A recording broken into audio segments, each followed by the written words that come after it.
Welcome, trust builders. I'm Sue Dyer, and this is Lead with Trust, where we explore how leaders can build their business on a foundation of trust and reap the rewards of becoming the top performer in their market. Leaders that understand how to use and leverage trust are uniquely positioned to disrupt their industry and dominate their market. Distrust of businesses and business leaders is at an all-time high. Trusted businesses must have trusted leaders, and your team, your customers, and your vendors are waiting for you and elevate the level of trust in your business. My hope is that this podcast can help you start your trusted leader journey. Hey, trusted leaders, welcome to this episode of Lead with Trust. And today I'm very excited to have Justin Donald here with us. I listen to his podcast every week, which is Lifestyle Investor. I think you will love it. I think you're going to love this episode. For all of us who have been entrepreneurs and created money from our business and continue to seek to create money, we need some place to invest that and a philosophy for investing it. And I think that's exactly what Justin offers to us, is a way to create your dream lifestyle through investing. And he has so much to offer. And I just loved learning about his journey to how he came upon all of this. And I think you'll enjoy it too. So let us listen in right now. Okay, here we are. Welcome, Justin Donald, to Lead with Trust. I am extremely excited to have you here. I have your book right here. The Lifestyle Investor book is a Wall Street Journal best-selling book and filled with great ideas for everyone. And all of us out there want to be able to make more money with what we've got. So Justin is the guy. Well, thanks, Sue. It's great to be on. And, it's so fun getting a chance just to, dive into topics that are really interesting or that we want to get better at, or that someone has a different expertise in, as I've been able to do with you. So thank you. Thank you. It was so fun being on your podcast. I just loved it. And you're so good at what you do. I ask everybody this crazy question, like, what group did you hang out with in high school? I played a lot of sports. And so, part of my group was some of the athletes, but then I also really enjoyed some of my academics. And so this might sound funny, but I always loved math. And so any type of like math group, I was also pretty interested in. So, even as early as middle school, I was competing in some of the math challenges. I would say I was probably at the lower tier of everyone in that group, but I still loved it. I loved the thrill of figuring out how competent I was in something that I thought was really fun and kind of like a game. That is so interesting. I find so many people in high school, where we hang out, what we do sort of does set us up, or maybe it just unveils who we are, so that you have this. I think you still have this athletic component, and you have this kind of math understanding. You have an understanding. I think that about money sometimes. People will go, man, these people are just struggling with money. And I think sometimes they just conceptually don't understand money. Yeah. I really think that's exactly what it is. I think most people, and I say this in the politest but truest sense of the word, most people are just ignorant. They don't have an education around it. So I use that word, in the way that it was designed, where the education is absent. Yeah, I agree. And sometimes it's just a big old blind spot too in people's heads. So I know you are on a mission to show entrepreneurs and executives, hardworking folks, how to create a lifestyle of freedom. And so, how do we get that? Well, it's a great question. I wish more people would ask that and intentionally pursue it, because I do think that's the key question. I talk a lot about the things you can invest in to create this lifestyle. But at the end of the day, it's about finding that freedom. Like, that's the bigger question than what are the investments. It's actually gaining clarity on what does an ideal lifestyle look like for you? And for each person, it's a little bit different. And so having that clarity, I think, kind of changes the game for everyone. My experience has been that most people are a slave to something. They're a slave to the job that they have, or the business that they've started, or the security they have in, having a routine that is safe and comfortable, or just the known that they're handcuffed to having knowledge of what it is versus going into the great unknown. And so I think when we can break those chains and really get to a point where we say, you know what, I really want to intentionally pursue something that buys my time back. For me, it was buying assets that produce income. That was how I solved that question. There are other ways to solve that question, but that one solved the question via the means of money, right? It helped me to be able to literally buy my time back, because I could buy assets that produced income that covered the income that I was making, or it covered the expenses that I'm continually spending on a monthly basis. And so that is the answer to me. It's interesting when you're talking about that. A dear friend of mine who's a Catholic priest used to always tell me there are no contented slaves. Yeah. So, anybody who's a slave to something is probably not very contented. Yeah. And a lot of people, by the way, are just a slave to their lifestyle. They've become accustomed to a certain lifestyle. They become accustomed to a certain means. They have to work oftentimes really hard to have that, and they're not willing to go backwards. And so then a lot of people are kind of hamstrung that way. And I see this a lot with entrepreneurs, where they leave a corporate job to start their own business for freedom and autonomy, except that business begins to own them, and they become a slave to their own business, to this, monstrosity that literally isn't scaling without them. And it needs too much of them. And often they don't figure out the way to remove themselves from the business for it to really flourish the way that it could, that it ultimately needs to, if you really want scale. Yeah, you and I have talked about this, but to me, when I did that, it was hard. It was like feeling like you're being drugged through a knothole. Honestly, it's just not. And on the other side, you can see how you were undermining yourself by your own mindset, but you can't see it when you're in it. It's a hard thing to do. Probably need help. Yeah. So, yeah. In the moment, it's always tougher. It's the whole thing of, when you're dating someone you shouldn't be dating, and all your friends know it and you don't. I mean, that's really what the world of entrepreneurship is like. It's what the world of corporate America is like. Often people don't even realize how bad the job is or how much they're complaining about it until people point it out, because it just becomes normal. It just becomes what it is, and it becomes a routine. And it's almost easier to just know what it is that you already know than to embark on what you don't know. I agree completely. And then sometimes on top of that, you don't even know what to do. That's right. Well, and for anyone that has kids, the problem with that is you're ultimately teaching something that you probably don't want to teach through your actions, which is, I'm just going to show up, that I'm afraid to change or do something different, or I'm scared to explore other options, or this is good enough. And it's all these lessons I don't even think we want our kids to have. We wouldn't verbally teach this, but this is what they see in our behavior and our demeanor and our mindset. And I just love what you're talking about, because in my work, I always say fear and trust cannot coexist. So you have to drive out the fear in order to have trust. And so in your work, as you work with entrepreneurs, and in your own work where you've developed your own wealth, what part does trust play in that?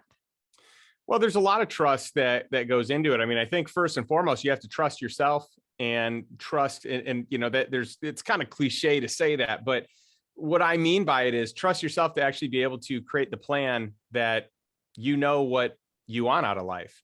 9 out of 10 times when I ask someone, hey, what does the ideal life look like to you? Like if money were taken care of, what would life look like? 9 out of 10 times people would say, well, I can tell you what it doesn't look like.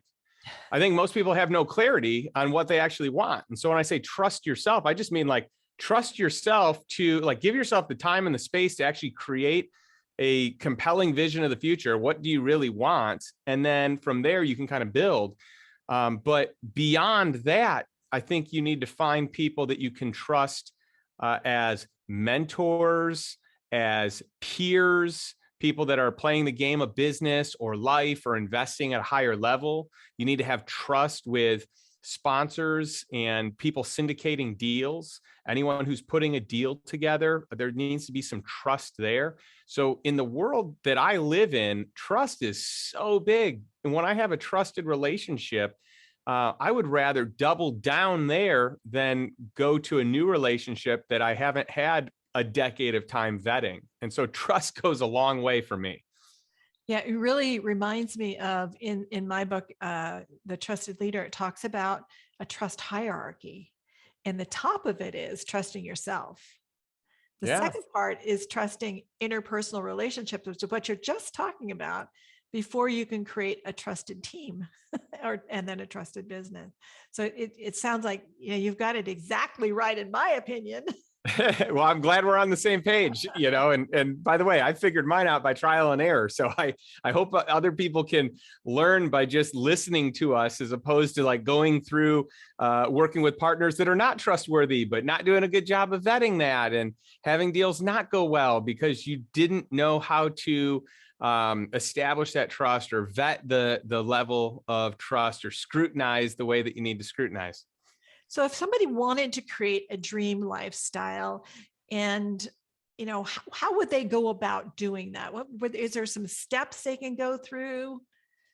Yeah, I mean, it's actually really easy to figure out what it is that you want if you can create the space to not be bombarded, right? As long as we're kind of riding along, we're going to our job, going to work, going to pick up the kids, going to whatever the thing is, we're on autopilot and stuff's just happening to us and we're responding to it. So I think if we can just kind of carve out time, turn some electronics off so we can interrupt our interruptions and really get clear, then we can figure out, well, hey, what does it look like? Because the lifestyle you want is probably a lot less expensive than you think that it is.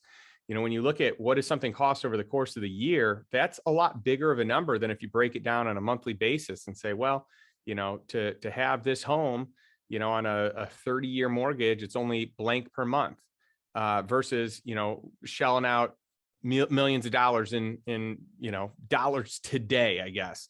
So, I mean, everything you can finance to some degree. And it's whatever it costs for an incredible lifestyle. When you do it on a monthly basis, you'll see how realistic it is. And then you can figure out how to make money on a monthly basis. This can be in your business, in your job, finding a side hustle. And it's just kind of chipping away at that number. And I always start first with, what does it cost just to survive? Figure out that monthly income number. And then you can go to your current lifestyle, and then you can go to your ideal lifestyle, and then start buying assets that produce income that chips away at it. So you don't have to, in one fell swoop, Sue, be able to cover everything, your whole lifestyle, one investment. That doesn't happen. But you can buy an investment that covers your car payment and buy another investment that covers the utilities that you use every month. And then another investment that covers maybe the mortgage or the property tax first. And then the next one covers the mortgage. And it just adds up over time. And so you can kind of chip away at it. I love that idea. So tell everyone a little bit about what kind of investments would we buy to do that? Well, there's all kinds, anyone who says that this is the way to invest. I don't think there's one way to skin a cat. I think that in some instances, people have expertise in an area and it might make sense to invest inside that expertise. In other cases, people know successful investors or business owners, and it might make sense to invest there or to lean on them for guidance. For me, I got started with real estate, and that was a really good play for me because I knew some other people that were doing it. I felt like I could copy, or if I didn't get the results I was wanting, I had someone to ask questions of. And I also liked it because I knew the likelihood of my investment going to zero was virtually non-existent. In the worst case scenario, if everything crashed, I still got some value. Or if a home burns down to the ground, you've got insurance, right? So it's hard for it to go to zero, but I've seen stocks go to zero. I've seen other investments go to zero. So real estate to me was a great first way to start. But from there, I've learned about other investments, and I've, figured out a way to invest in companies that make sense, especially inside of core competencies that I have, or inside of core competencies that close friends, mentors, relatives have. I've invested in senior secured debt, which just basically means that I'm at the top of the totem pole in the event that something goes wrong or everything goes right. I'm just the first person to be paid back, and my position is collateralized. I've got an asset backing it.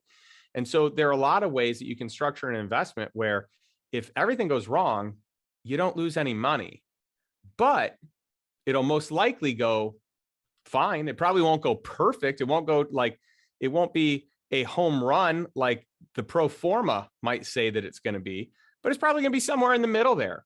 And so I just want to make sure that I'm setting things up so I'm not losing money, but I can get a pretty decent return too. And it doesn't have to be the biggest return. I like singles and doubles. I don't need home runs.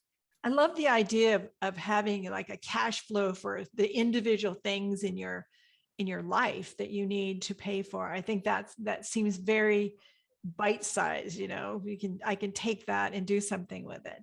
How much money does someone need in order to kind of get started at something like this? Well, I think the first and most important thing is to just get in the discipline or the routine of investing something with each paycheck that someone gets. So for me, when I started when I was 18, I wasn't necessarily making a ton of money. I certainly wasn't making anything close to what I make today. But what I did is I created a habit where I would just always put some money aside. And some of that money would go to whether it be tithing, some of that money would go towards saving, some of that money would be invested, and some of it I would just spend on whatever it might be, cool clothes at that time. I used to always want to make sure that I was wearing cool stuff.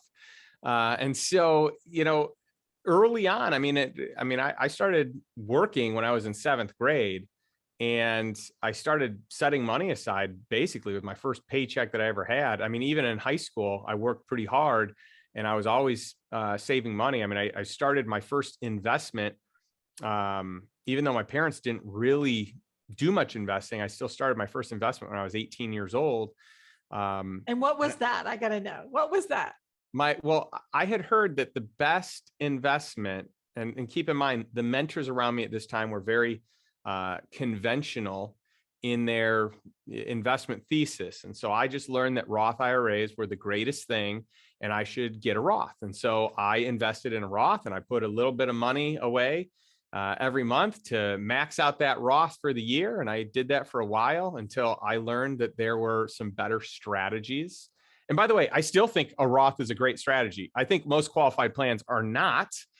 And most of them, you're just deferring taxes. You're going to pay them at some point. And when you do pay them, it's likely going to be at a higher tax rate.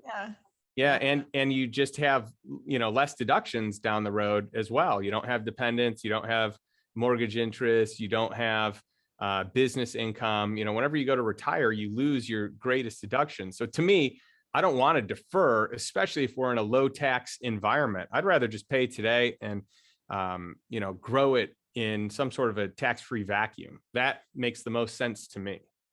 So investing at 18, that sounds great. I know I'm trying to teach my grandchildren to do that too, by investing every month on their behalf. So they learn to do that, because just a little bit invested when you're young grows to be quite substantial.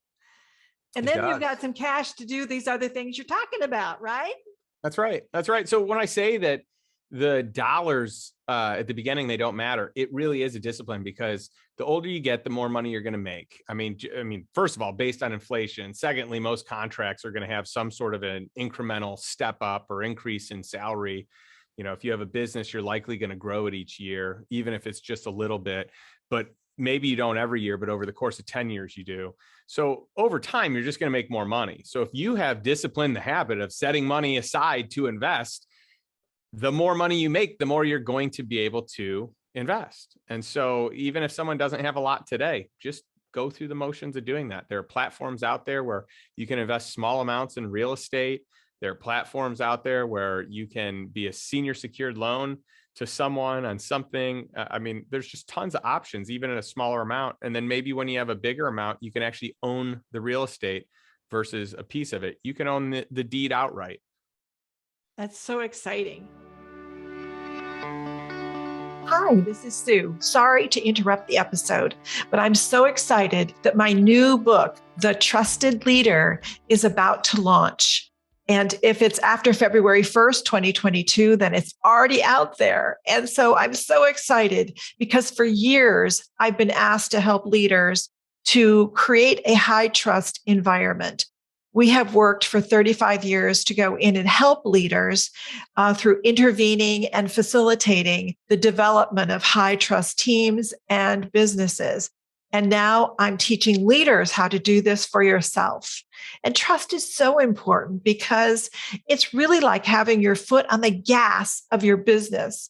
And in so many businesses, people are working so hard, but their foot is on the brake as well. And so you expend a lot of time, energy, resources, and you just can't get where you should or could get. And so I hope you will go and get the book now and start your trusted leader journey. You can go to www.sudyco.com/book, and you can get the book there, and you can pre-order the book there, or you can get it on Amazon, Barnes and Noble, or anywhere that you get your books. But I hope you'll go and get it and start reading it. I can't wait to get your feedback and to be on a trusted leader journey with you. Let's get back to the show.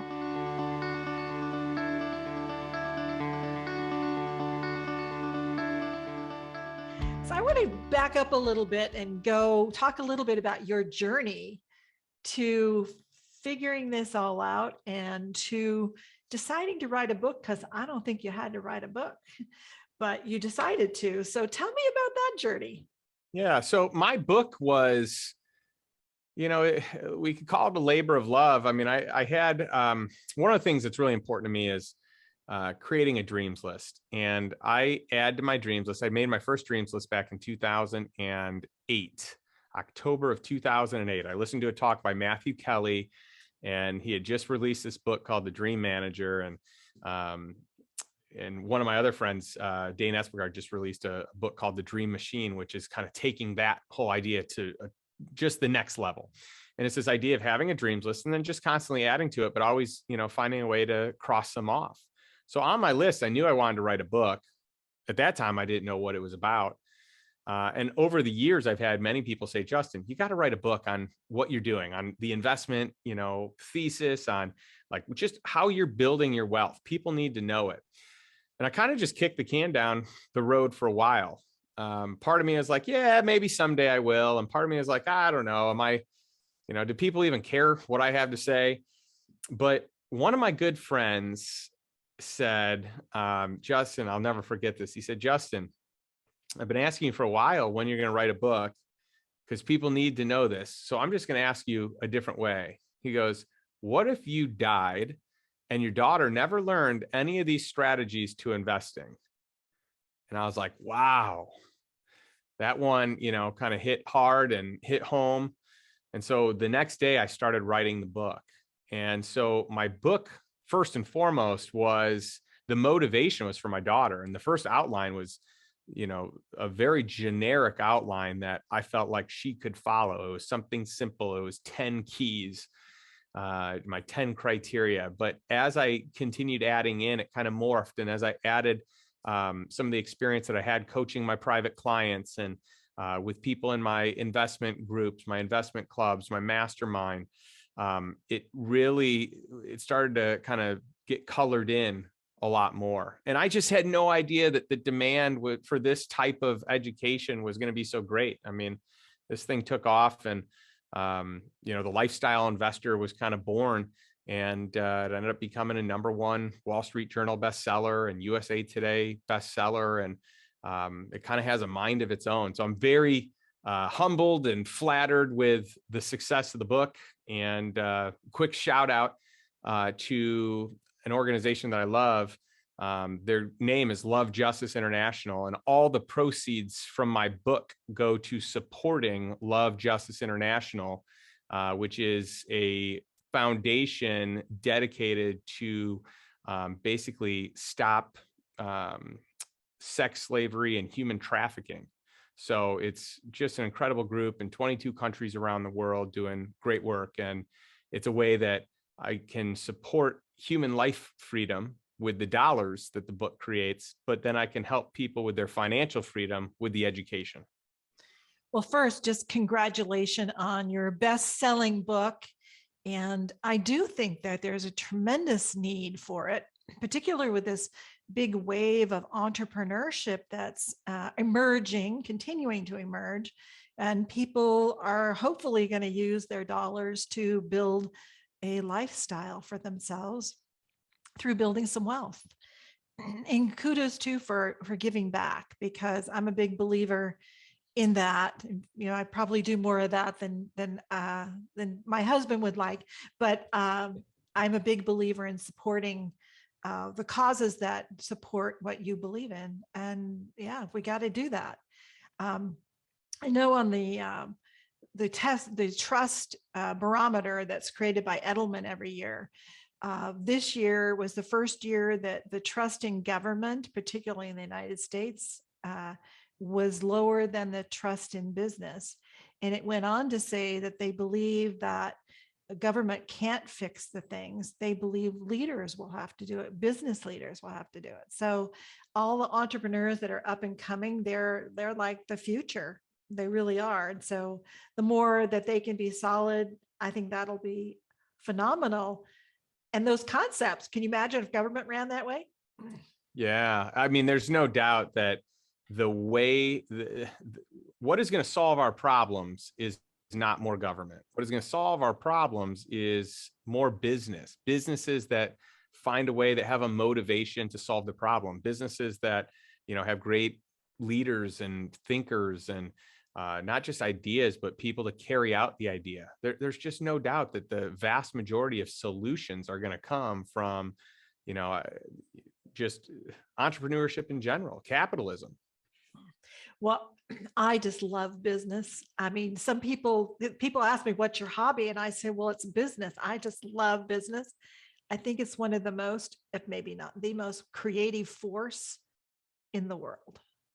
It just, people think things up and then they create it and they create value. And then it creates it's an economic engine. I just think it's phenomenal. I love business. So I want to talk a little bit about your lessons learned. I mean, it wasn't just from here to there. What kind of happened along the way? What are some lessons you've learned that might be helpful for all of us to know, so we have a shorter learning curve? Yeah, that's a great question, Sue. There are a lot of lessons to be learned. I mean, the first lesson is you might as well go out on a limb and try it, because maybe it works, maybe it doesn't, but you'll probably always wonder if you don't try it. For me, most of my stuff has worked. Not all of it has, but most of it has. And if I hadn't gone out on the limb to try it and get out of the comfort of, the security I had or what everyone else was doing, I wouldn't be where I am today. So I think that's definitely a lesson learned. Another one is to kind of walk to the beat of my own drum. I learned early on that the majority of people just they're not educated financially. So when they decide to do something, I probably need to go the direction of the minority. And that has served me very well also. I have steered away from conventional investing most of my life, ever since I, had a pretty negative experience with the manipulation of the financial institutions, just the way that the current system's built. And so just getting into a place where I could choose to do things different, kind of go against the majority, that was, that served me very well. Additionally, I have totally had business relationships that were amazing, but I've had some that didn't go so well. We've had, with some of my business partnerships, they fizzled out, and maybe we were on just two different pages. And it's interesting looking at that, and maybe how could we have prevented that, or maybe setting up a structure a little better that, hey, in the future, in the case that we're not in alignment, here's how we can proceed. And so just thinking through some of that, I think, those are huge lessons learned, because all the relationships, all the business partnerships I've had since I had, one less than exciting experience have all been really great. But all of them I'm appreciative for, because I learned something even in the negative energy that one of them particularly created. And then last but not least is that I've learned that people are just going to lose money. Even as a professional investor, everyone at some point is going to lose money. You're going to make a bad investment. But what's the lesson to learn from it, so that you don't keep repeating that, and so that you become a smarter investor? And probably the greatest lesson is just surrounding myself with those that are playing the game of life the way that I want to. If I want to be in better shape from a health standpoint, I need to be hanging out with people that are very healthy. If I want to be, healthy from a financial standpoint, I need to be hanging out with people that are very financially healthy. And so that has served me very well in being intentional with who I surround myself with. I think that's such a good lesson for all of us. We are who we hang out with. And, so what are you upping your game there, or is it congruent with what it is you want to try to achieve? I think that's a good question for all of us every day. I also loved what you were talking about, how you go against the norm in investing. You went with the abnormal side. No. so how did you get there, and what is that? Well, it was interesting because early in my career, there were a few investment decisions that I was making where the vast majority of people were saying, no, don't do that. That's crazy. And I ended up doing it, and it worked out really well. And I looked at like the large percentage of people that were saying no, but then I looked at the percentage of the very successful people I knew that said yes. So it was very few people saying yes and a whole bunch of people saying no. And I just had to make that decision. I mean, one of them was with getting, my very first dividend paying whole life policy. And at this point in time, I was single. I wasn't dating anyone. So I clearly wasn't close to getting married. I didn't have any kids. I mean, I was as single as you could be. But, and I had all my mentors that, or the vast majority of my mentors saying, no, this is a horrible investment. But I looked at, one or two of my wealthy friends. They're like, oh, this is a no-brainer. You should do it now. You should do it as early as you can. And I agree, most policies out there are not great. You need a specialist that can craft you a great policy. But I'm so glad I did that, 15 years ago, because actually more than 15 years ago, because that has been the source of my capital for virtually every investment I've ever done, where it's kind of like my own bank that I get to borrow against. So that's one specific area. And then the other one was in investing in mobile home parks. So the first thing that I was going to do, I was going to invest in apartment complexes. But I at that time, I thought you had to have the money. I was very deceived in thinking that if you have a good deal, you just have to have the money to do it. Today, I recognize finding the money is the easiest part of it. Back then, I thought it was the hardest part, because the reality is if you have a good deal, the money will show up. Like if it's a good deal, someone will invest in it, and probably a lot of someone's. And so I let that hold me back, and I was trying to get into apartments. And then I was like, maybe I'll do single family homes. And then I had a friend start investing in mobile home parks. And I thought it sounded crazy at first, but I saw how well he did. And I thought, you know what, if he can do it, so can I. And I'll just copy him. And maybe I'm only 70% as good, but 70% as good is a lot better than me not being in it. And so my friends all thought I was crazy. I mean, literally every one of my friends said, don't do it. My mentors at the time said, don't do it, except for my one friend that was doing it. And he's like, you should totally do it. It's amazing. And so I just, again, took the road less traveled, because the person and the people that I wanted to be like, even though they were in the minority, were doing it that way when the vast majority was saying, no way, that's crazy, run. I think that's a great story. I know I've heard your story, like in your book and on your podcast, about how you, in 2 years, you were able to create enough wealth that you could quit your job. So tell us that story. Yeah. And so this really gets to the mobile home parks because I remember when I was going to invest in my first park, I was nervous. I was like, oh man, is this a good move? Am I being really dumb with my money? I remember I had some, sleepless nights because I was so worried I was going to just, let this money go to waste. But at the end of the day, I just rationalized if someone else can do it, I can too. Maybe not as well, but at least, if I got a blueprint that they followed, I can at least be close to as good. And so I made the decision to do it. And the first park that I bought produced enough income that it covered my wife's teaching salary. And so she was able to step away from teaching, which was great because that job, though she's a great teacher, it really kind of tied us up for flexibility. She would have summers off, but at that point in time, summers were my busiest season in the business that I had then. And then during the school year, she had to work every day. And so it made it really hard for us to travel. So we had small little windows, but I wanted to travel all the time. And so this was great because she could step away. We could travel whenever. It just created flexibility and freedom in our life. And then the second park that I bought covered our bare minimum expenses. So we had everything. We had our mortgage covered, our utilities, our car payments, our groceries, everything was covered. It wasn't quite our lifestyle.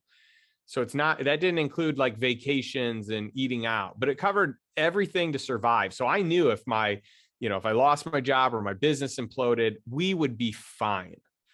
And that was a huge weight off of my shoulders. And how long did it take you to buy the first one and the second one?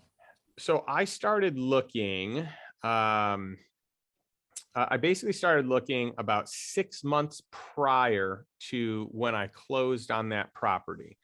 So, once I set my mind to it, it happened pretty fast. And then the next one was real quick. What ended up happening is it ended up becoming like a back-to-back transaction with the same seller.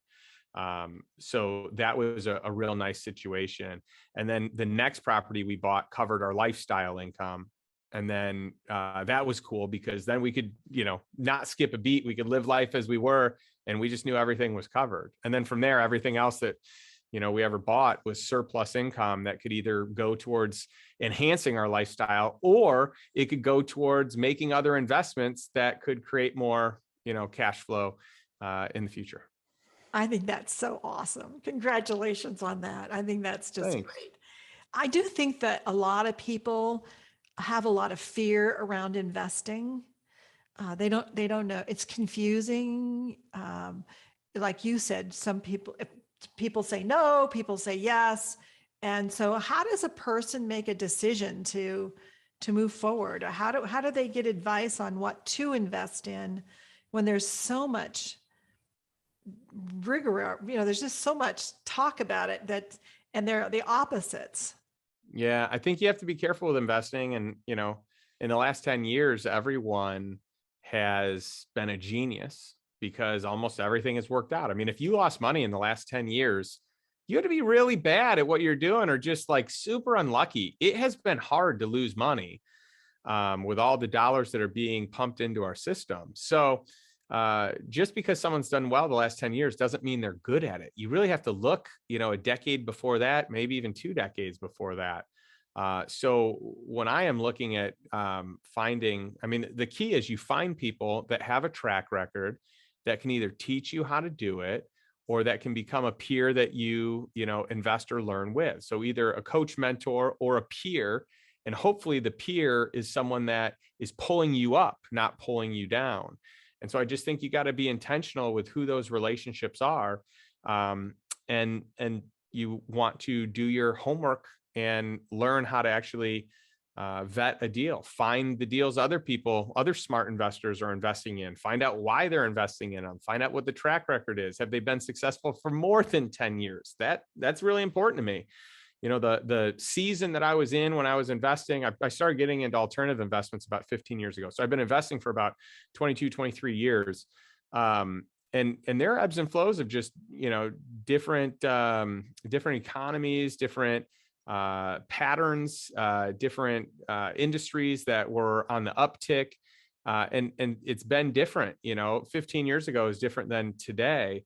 And so I think it's important to make sure that you've got a depth of experience with whoever you're going to work with, that they've actually seen business and they've seen investing through a downturn. And how did they do? And hopefully they did lose money at some point, and you can figure out what they learned from it. I actually am cautious around people that never lose money, because I just think that that's not realistic. It makes my, antennas go up. Either you haven't been in it long enough, or you're not telling me something, because everyone loses at some point. Yeah, absolutely. It's, as we always say in our household, on paper. Yeah, that's right. That's right. So tell me a little bit about, I know that as a result of the book, you now have a lot of people coming to you, asking you to help them. So tell me about what you're kind of offering to help people, and how does that work? Well, we've got a bunch of different programs. And by the way, for anyone in your audience that wants a free copy of the book, they just have to pay for shipping. They can go to lifestyleinvestorbook.com. But for any of our other programs and products, go to justindonald.com. And we've got a whole lineup of different things. I've got an online course. I've, of course, got my podcast, which, that one has really taken off. We're in the top 1% of all podcasts now for downloads, which is really cool. We've got, a passive income masterclass. We just rolled out a mobile home park investing masterclass. We've got an online course. We've got a mastermind. That's definitely for, people that have more disposable income, or maybe access to, maybe they've had an exit, or they've got a large cash flowing business, or something like that, because there is more of a price point and threshold and background that someone would have to pass through the application process. So that one's not a fit for everyone, but the master classes are, and the online courses for sure. That's so exciting. So see, everyone out there, you can lead your business with trust, create more income, and invest it in things that will create the dream lifestyle that you want for you and your family. So thank you so much, Justin. How can people get a hold of you? I know you just gave us a couple things. Is there any other things where people can get a hold of you?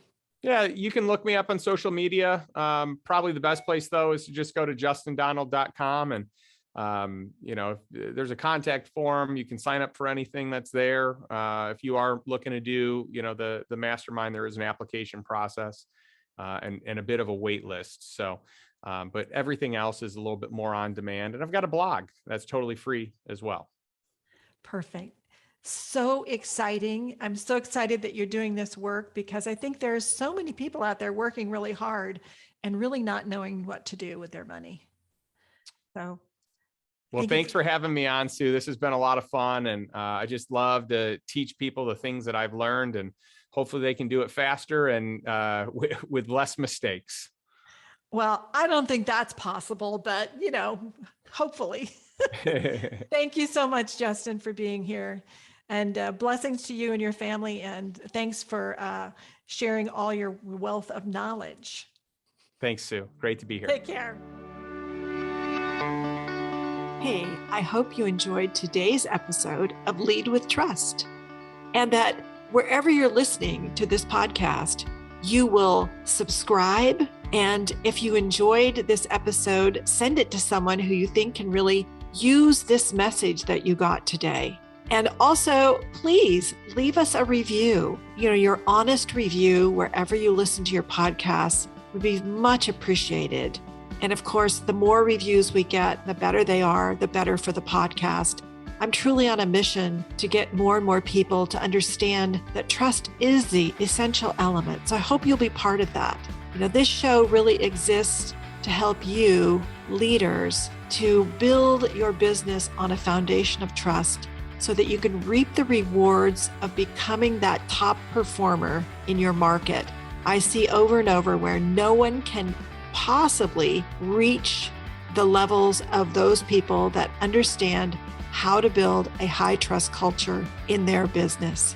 Now, today, if you're really curious about starting your trusted leader journey, you can get started right away if you just take the free Trusted Leader Profile, and you can learn where you fall along the Trusted Leader continuum. And this really can unlock your confidence on where you are and what you need to do. It's very specific on what you can do. Gives you a snapshot of your leadership style. So if you want to take that, just go to www.sudyco, SUDYCO.com, and then /profile, and you will get immediate access to the Trusted Leader Profile. Once again, that is www.sudyco, SUDYCO.com /profile. All right, that's a wrap. I just can't wait to hang out with you again on our next episode.